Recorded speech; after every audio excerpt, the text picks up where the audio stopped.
Being from Atlanta, everybody should know, if you are, I guess, familiar with the hip-hop movement, hip-hop culture, there's a organization here called Dungeon Family, which consists of Outkast, or Organized Noise, Witch Doctor, Killer Mike Render, who is also a youth advocate, community organizer, and a Grammy Award winning hip-hop artist.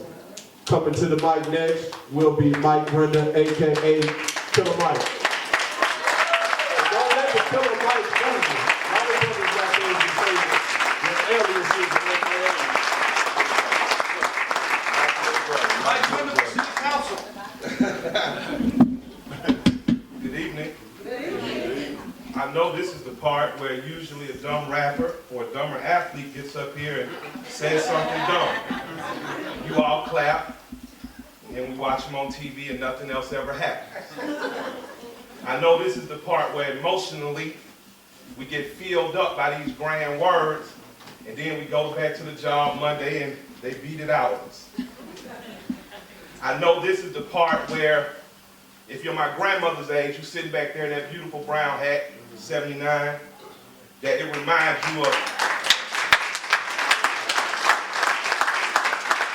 I'm going to take a little longer than 5, but I'll buy everybody a soda when I leave. I know this is the part where she feels a little like she must have felt in Tuskegee, Alabama. First time she heard Dr. King or marched with him, or she must have felt like they felt in Selma or in Mobile.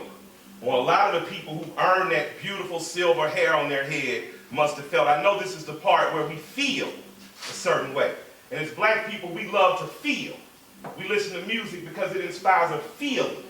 I was lightweight insulted by a grand white man. He was a great man, but he talked to me about black perception, and he started talking about entertainers and athletes. And I say, that don't work with me, brother, because I don't feel for them. I feel for the people. So what do you do with the feeling?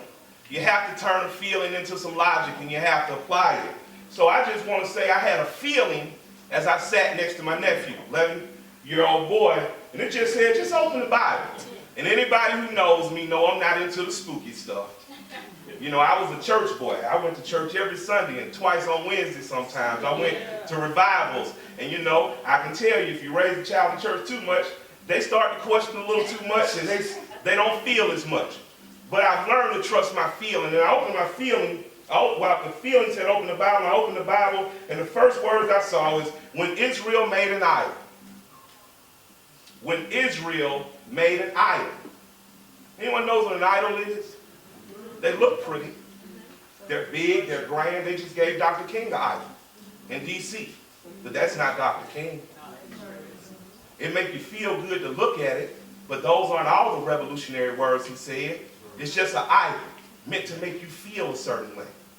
So I believe in the black community that our story doesn't parallel the children of Israel. I honestly believe you are. You've been in a country for too long, you don't know who you are. You've been told you're a Moor, you've been told you're a Muslim, you've been told you're a Hebrew, you've been told you everything except the people that God wants to stop feeling and start doing. That's right. God is tired of you feeling. I feel like I've been disrespected because he called me the N-word. Or they beat up a beautiful black woman at Cracker Barrel. Well, why don't you feel disrespected that there's not one black business in your community? And if you don't own a business in your community, the community ain't black. You just live there. It's time to get past feelings. I read a little bit of that, and it's in Deuteronomy 8 and 9. And it says, don't forget how you kept rebelling and making the Lord angry. The whole time you were in the desert, you rebelled from the day you left Egypt until the day you got here. Black people, you have rebelled against who you are naturally from the day we got off that boat and they beat it out of you until right now. You have rebelled. You have not stood up and said, I am worthy, I am chosen, God resides in me, and this community is holy. How do I know? Michael, how do you know that, Michael? Well, the people that pious honestly look at you and say, we're Muslim. We're the true Christians. We're the true Jews. We're the true this. Sell you alcohol in your stores. Your stores aren't clean when you go there. They lauder and they talk to your women any kind of way. You are rebelling against God when you don't claim who you are. When you say he lives in me, therefore I will be clean. My community will be clean. My community will be owned by me. You won't sell alcohol on Sundays because that's our holy day. If you get past feeling and you get to logic, you will say, when I step outside of this door, I won't get gas from you because you don't look like me. And if you don't look like me, that money goes to Doraville. That money goes to Gwinnett. That money goes to Loganville. That money goes down to Macon. But it never makes its way to your home because you're too busy feeling and not busy doing. God will continue to turn his back on you as long as you're feeling. He wants to wipe you off the face of the earth because you've rejected all these great and beautiful gifts he's given you. But all this gray hair in the room that suffered so you didn't have to is the only thing keeping his hand from wiping you off. I was in Louisiana a few weeks ago down there. Brothers opened an art gallery. My brother said, Mike, as bad as Katrina was, I got to tell you, leaving Louisiana was the best thing that happened to me. I came to Atlanta. I got my credit together. I changed my focus and goals, and I returned a man when I left a boy. He stopped feeling and he started doing.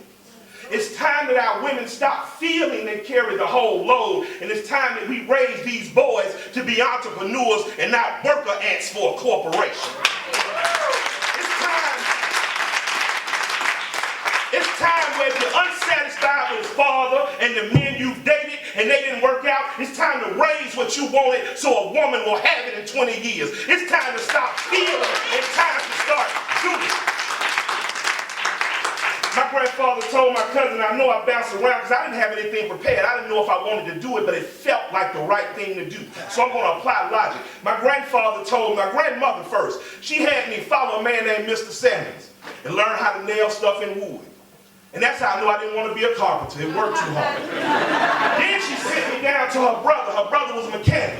I cleaned all the tools, and I say, well, I'd rather clean tools, but you don't get paid as much to fix stuff. I don't like getting dirty. I don't feel like that's the job for me. Then I had a teacher tell me, you're too poor. You're never going to get in Morehouse. You're not smart enough. I took that challenge. I went to Morehouse. I left because I wanted to become a rapper. I had my mind set on being a rapper at 9 years old. Everything I did led up to that. You know why I wanted to be a rapper? Not just because you was famous and you ran across the stage. Russell Simmons was the only millionaire I had ever saw who did not wear a tie. And I hated wearing ties. And I went to church every Sunday. That's 52 ties a year, 104 ties a year. So I said to myself, every business owner I started seeing, they was always in a polo style shirt. I'm in this polo style shirt today not to disrespect you because I own a business. I don't have to dress like you want me to. I dress like I want to because I don't feel. I own. My grandfather told my cousin when I got a record deal, I'm so glad it worked out for him because the boy wouldn't work. He ain't here no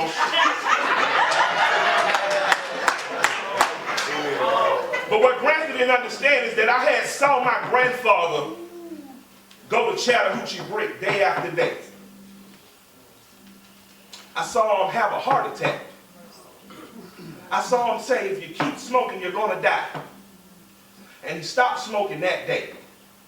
And he stopped drinking that day. And he promised me and my two sisters, because our grandparents raised us, I'm not going to die till y'all get out of school. He died a week before my sister graduated almost magna cum laude out of Dillard University. And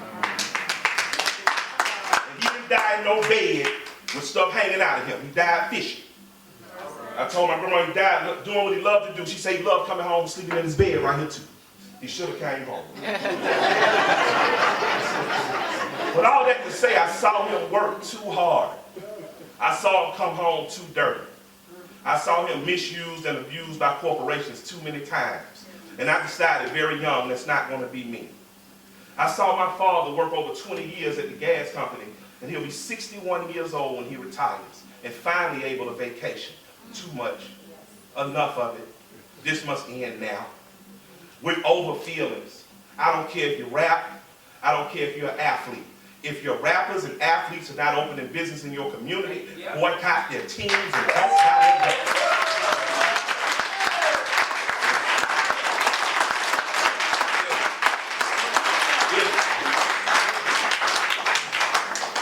go. If you see a boy getting money on the block, you introduce him to a business attorney and stop calling the police. It's time that we take unconventional methods to take our communities back. Your community gone. There is no black community. What do you mean there is no black community? Name 10 businesses on Cascade you own. I can count up to 9, then it get fuzzy. All because y'all rebellious and y'all don't want to listen to what the Lord is saying. We've had a greater opportunity in this country than probably any other colonialized people. We've had great opportunities at economic growth. We've had great opportunities at transforming our community, and we have failed time and time and time and time again. How do you know you failed? Because the only thing we own in our communities is churches. We don't even own the liquor stores. How do you know you failed? Because when you go buy a car, if you're not going to Barranco, you're probably not buying from a black person. How do you know you failed? Because when it's time to buy diapers, you're going to Walmart and you're not going to the neighborhood-owned grocery store to buy a black person anymore. How do I know I failed? Because the clothes on your back are not manufactured in America. How do we know we failed? Because even though Madam C.J. Walker invented the healthcare business, it's now ran by Asians. You don't run nothing but your mouth.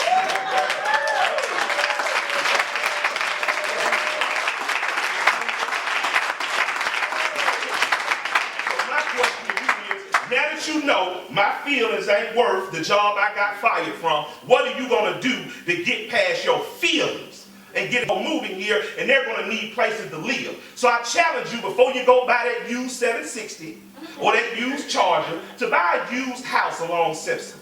Buy a used house in Adamsville. Buy a used house in Carrollton for about 7-8 grand. Get in there with your own 2 hands, paint and repair that house, and rent to the next wave of people that are coming in. Because you're about to lose your community. Don't you let nobody come up here and tell you any different. Don't you let nobody come up here and lie to you and tell you ain't happy. When you drive down Cascade and you turn in that Home Depot, it begins to be fewer and fewer brothers on the side of that street asking for work, because it means you haven't been giving them work.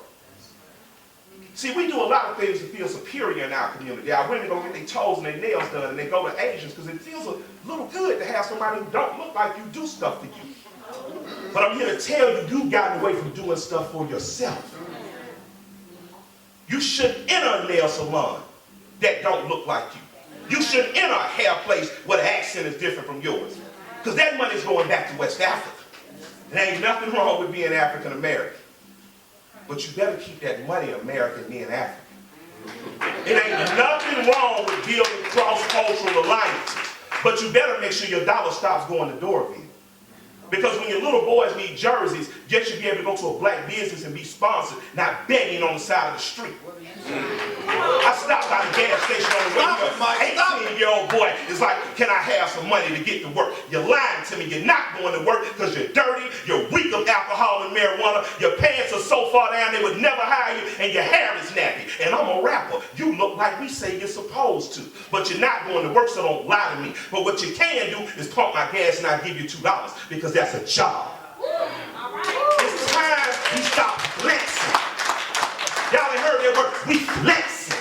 That's the new word in the street, Mr. Beasley. We flexing. You know, the bodybuilders, they get up there, they don't eat for a week, they dehydrate themselves, their muscles look bigger, then afterwards they fall out for the die because they flexing. It's time to start flexing and start doing something. And what we need to do is very simple, and I'm going to get out of your way. We still control 2 things in our community: the act of getting our hair cut and the act of getting our hair done. You let the Asians do your nails and your toes, you won't let them touch your weed. That's a word to my wife's hairdresser. So this is what we're going to do. We're only going to get our hair fixed at places that look like us.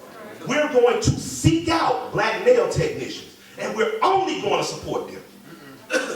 We're going to only support the black barbershops. But we're going to demand that brushes be sold in our barbershop so we don't have to enter their beauty stores anymore. You're going to find out where a Citco that's owned by a black person, and you're going to drive past those Chevrons and VP, and you're going to go there. And if you don't, what he told you in this book will ring true. If you don't, children of Israel, chosen people, uncountable by the stars in the sky and the grains of the sand, if you don't do that, black people, and I've been around the world 4 times, and everywhere I go, I see y'all and you're on the bottom. I repeat, I've been around the world 4 times, and everywhere I go, you're on the bottom. If you don't turn around now, there will be no turnaround for you. There is a system of slavery called prison for your boys. They know that your boys will be going to prison by the time they're in 3rd and 4th grade. Your boys are the new cotton. Your boys are the new cotton. They grow them, they pick them, they pluck them, they stuff them in a cell, they work them for 40 years, they dump them back out on you. Your boys are the new cotton. You are being used for a vote, yet you're not demanding anything back. I don't care if you're Democrat or Republican, I care that you're black. And I care that if they're not doing what's in the best interest of black people, I don't care what color the politician is. I don't care what color the president is. I care what color the constituency is. And the constituency is black. And if you're black, you got to clap for that. Oh, guess what? Nobody loves y'all but me. Ain't no other rapper gonna come say this stuff but me. I saw y'all celebrate T.I. Oh man, he got locked up. Oh, good for him. He went back, but he lost the construction company.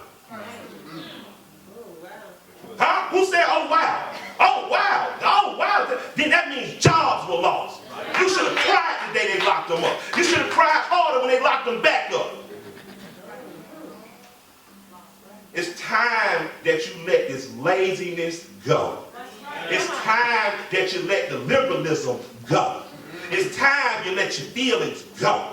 It's time you start listening to your friends and your enemies. I listen to WAOK at 750. Okay. Well, why do you listen to 750? Because Clark Howell is on there. Well, why do you listen to 640? Because Dave Ramsey's on there. Well, who's Clark Howell and Dave Ramsey? That's what's wrong with you now.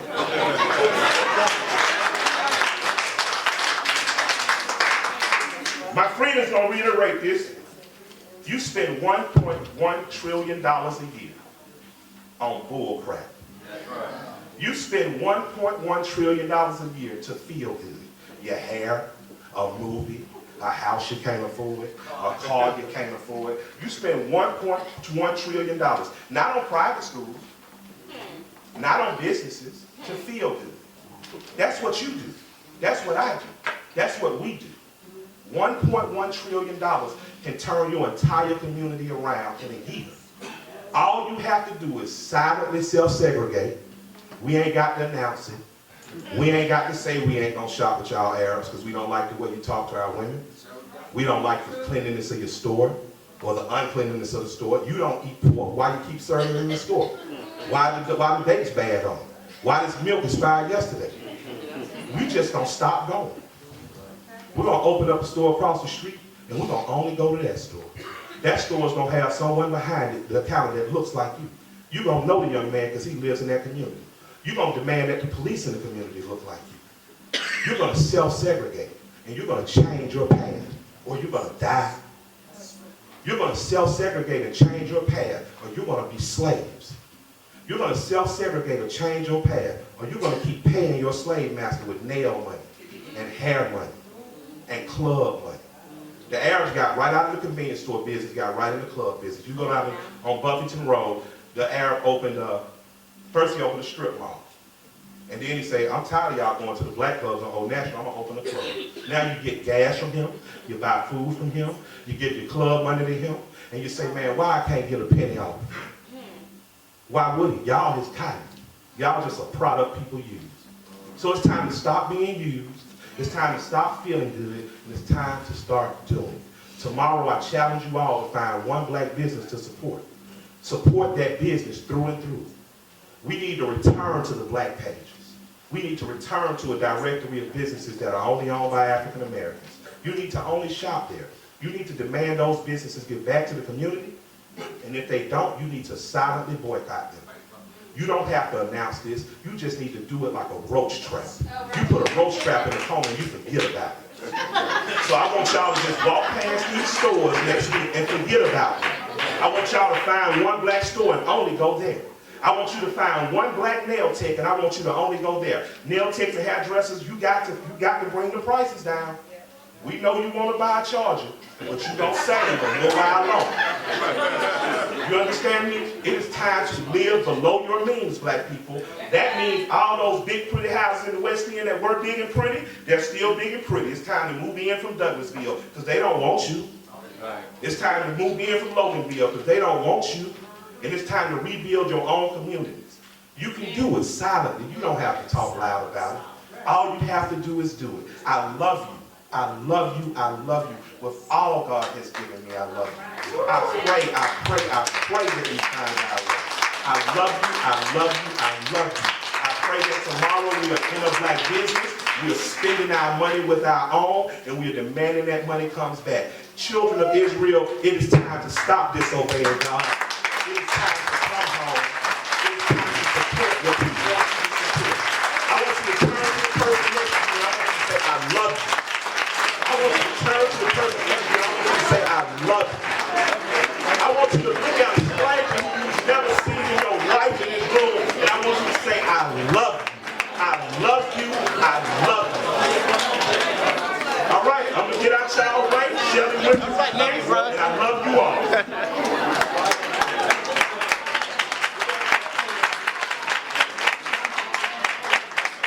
Come on, y'all can do better than that. Y'all get some good information here today.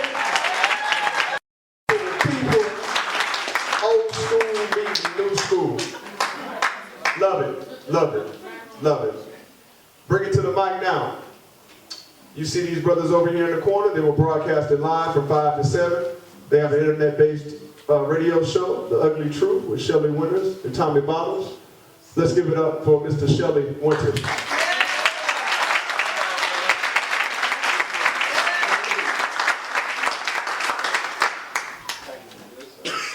Everybody give a round of applause to Marcus Coleman, please.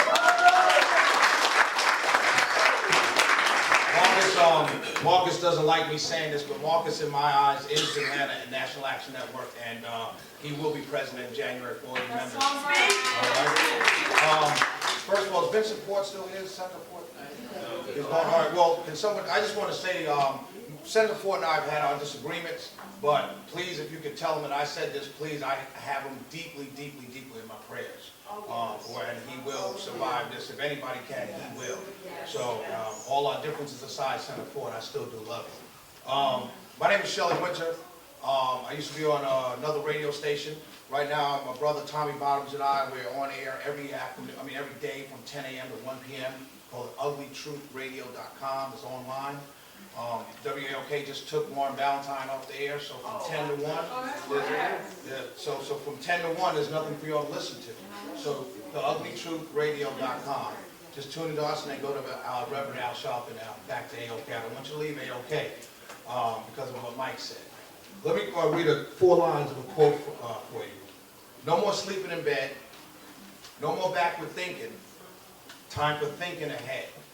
That's 3 lines from a song written in 1972, Wake Up Everybody. 1972, 40 years ago. 40 years ago, there was a rally for jobs and justice somewhere in some black community, in some church, with a whole bunch of people look just like us, 40 years ago. 40 years before that, there was a jobs and justice rally, 40 years before that, in a black church, in a black neighborhood. Then there were our neighborhoods, as Mike said, with a whole group of people looking just like us. We're here now 40 years later after a group of black men wrote no more sleeping in bed. No more sleeping in bed. Yet 40 years later, we're here demanding, I don't care if you're demanding, you could couch the words, you could call it 12 different things, we're begging. We are right now, 2011, 40 years after someone wrote a song, a great song called Wake Up Everybody, we are now begging somebody for jobs. Raise your hand if you believe what Joe Beasley said earlier, we're the last hired, first five. Raise your hand, please. How many of you believe that to be a truism? How many of you believe that to be so true, it's just like I'm standing here in front of you? Then why in God's name are we sitting here demanding jobs from people that were last hired, first fired? What sense does that make? What sense does it make to go to a man and say, please hire me, sir, when you know you're going to be last and you're going to be the first 5. Brian Bean and I are on Facebook friends. He is the one person on Facebook that when I post my crazy conservative stuff on there, never ever responds crazily back to me, and now I know why. He and Mike, I'm sorry that I had to go after them. But I'm going to go after them anyway. 40 years later, we are standing around asking somebody that we know does not like us, nor do they have our best interests at heart, for jobs. Does this make any sense to any of you? No. This is a jobs and justice rally. This should be an entrepreneurship, black business, self-economic segregation is the only way for us to come out of this battle. If we continue going down this path, as Mike said, I don't know who stole it first, but that is my brother. Grandma, how are you, darling? Because you're my grandma, too. I'm telling you, ladies and gentlemen, it is the 3 words that will get us out of this mess: self-economic segregation. Unlike Abel Mabel, I don't care where you live. You want to live up in Roswell, go right ahead. They got better schools up there, I understand. Don't leave your kids out in the hole to make a statement for the black community. I'm not asking you to sacrifice your kids. I don't care where you live. You want to live in a better neighborhood with better schools, God bless you. You deserve it. You've earned it. But by God, you better drive down 400 and come in a black neighborhood and spend every dime you've got. It doesn't make any sense. What we're doing to ourselves makes no sense. Do you know that, as Mike said, and I was the one that's going to repeat it, I used to work for Ebony Magazine. I sold advertising my whole entire life. When we used to go out with Ebony Magazine to sell to advertisers, we had what's called a one-sheeter in our media kit that had kind of bullet points. And on the top of the bullet point, when I first started there, it was 1988. The bullet point said we had $750 billion in spending power in the black community. $750 billion. That's what we used to go around and tout. Yay, we got $750 billion. Come on, GE. Come on, Sony. Come on, any other corporation. Spend money, advertise to our people. Why? We have money. Nothing wrong with that.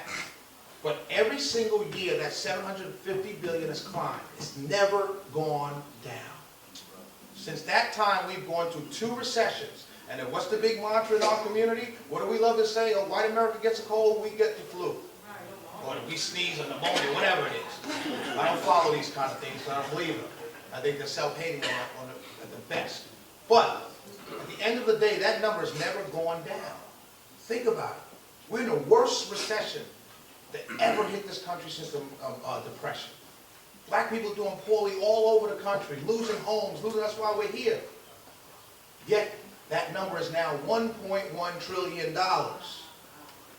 So, I got a community that spends $1.1 trillion. I don't care if you spend money. We're all supposed to spend money. That's why you work so hard. We have $1.1 trillion over here, right? And over here, I'm having a jobs and justice rally. Please, somebody explain that to me. 40 years after the man made a song called Wake Up Everybody, he wasn't talking to white folks. He was talking to us. And it's about time we woke up.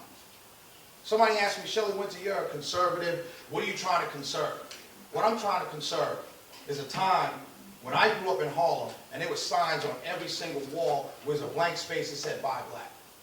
I'm trying to conserve a time when my sisters did not open their legs until they got married. Excuse me, Lord. I'm trying to conserve a time when I could run my hands through a woman's hair that she didn't buy from another culture and sold here by another culture.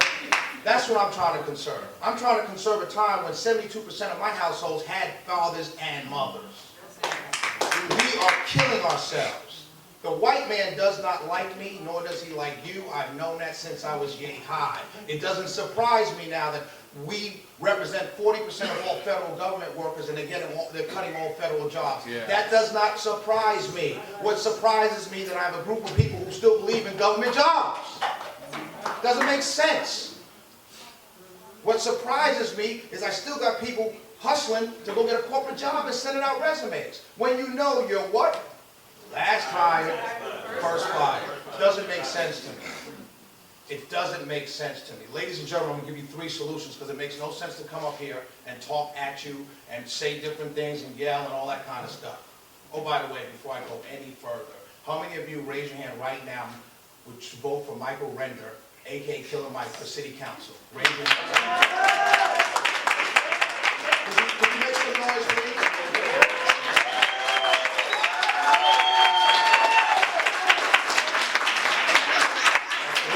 When I tell you that's my brother, that is my brother. I love that young man, and I've been trying to convince him to do this, and he swears to me that no one would vote for him, but you just proved me right. Let me go into solutions. But before I do that, let me say three things. Right now, any Democratic, black, white, Republican, any politician that comes to you for your vote and tells you he's for any kind of black-brown coalition, I want you to walk away from him and tell you you'll never vote for him again. There are 11 million immigrants here. They're not here because it's hotter here. They're not here because the ice is colder. They're not here because the prices are cheaper. They're here to do jobs. They're here to do work. Greg Fan came up here and said that he learned how to fix shoes. Joe Beasley, I swear, this man is so great to me. He should have retired 10 years ago from this work. Yet he's still working for us. He should be laying down, having a vodka cranberry, am I right, sir? Enjoying himself. But yet he's still on the battlefield. 11 million immigrants are here. And then everybody says, well, Shelley, we won't do those jobs. Those jobs are beneath us. Really? But I'm at a jobs and justice rally. You're going to tell me it's beneath you to clean someone's hotel room when I have a whole generation of black women who clean hotel rooms and houses and put 7 generations of kids through school? You won't do that now? You too good for that?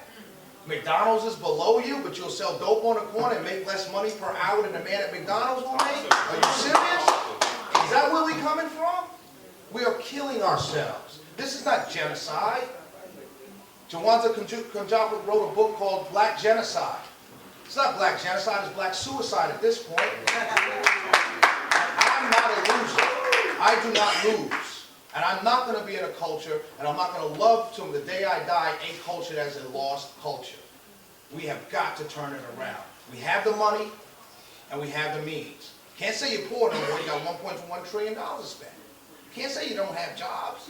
The jobs right there, the Mexicans are taking them. And our own politicians, I've heard several black congresspeople, one from this city, say illegal immigration is the new civil rights. Are you kidding me, sir? Really? 11 million Mexicans are going to replace 11 million black jobs? And then you're going to scream and yell about racism and unemployment. Really? This is what we're going to do right now? Do not go for it.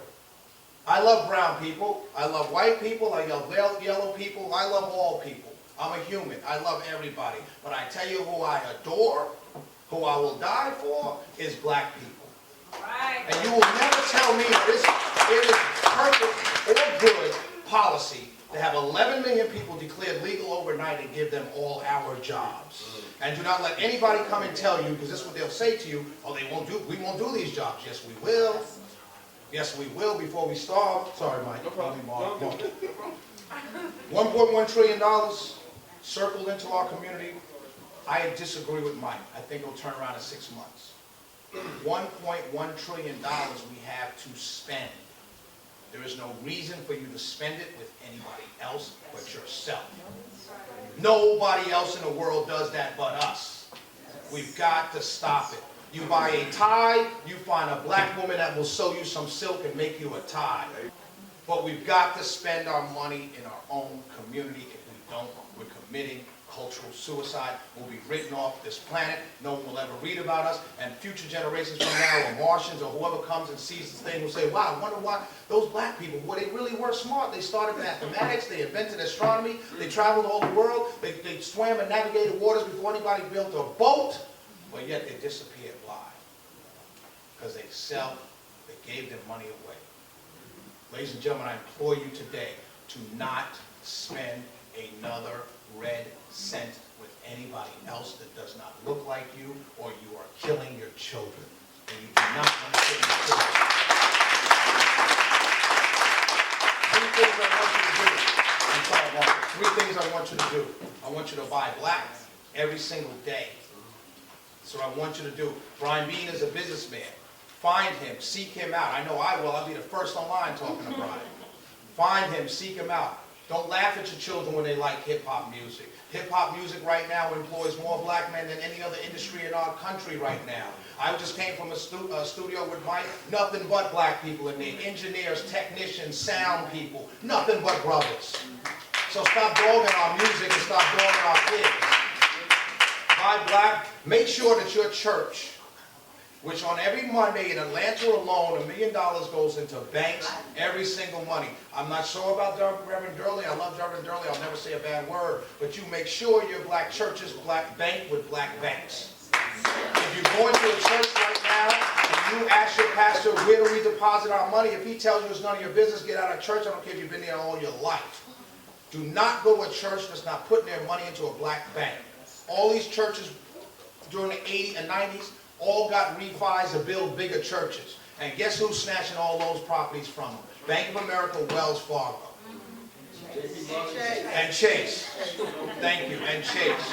You think Citizens Trust couldn't have loaned that money? You think Capital City and George Andrews couldn't have loaned that church money? But they bypassed them and it went right to the white boys, and now the white boys are taking it right back from them. That's suicide. And that's your money.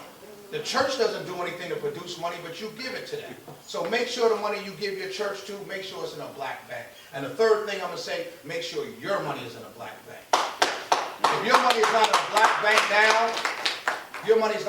bank now, I'm sorry to say you're probably one of the stupidest people I know. Because you cannot come to a National Action Network Jobs and Justice rally and put your money tomorrow in Bank of America and then complain and clap when Ron Allen goes to jail and say, good job, my brother. You gonna put your money in the same bank that just arrested Ron Allen? Come on, people. It's so easy. Buy black. The other thing I'd like for you to do is listen to Tommy Bottoms and I, Monday through Friday, 10 a.m. to 1 p.m. at The Ugly Truth Radio. My name is Shelley Wynters. His name is Tommy Bottoms. And I want to thank my lovely girlfriend for coming. Thank you, baby.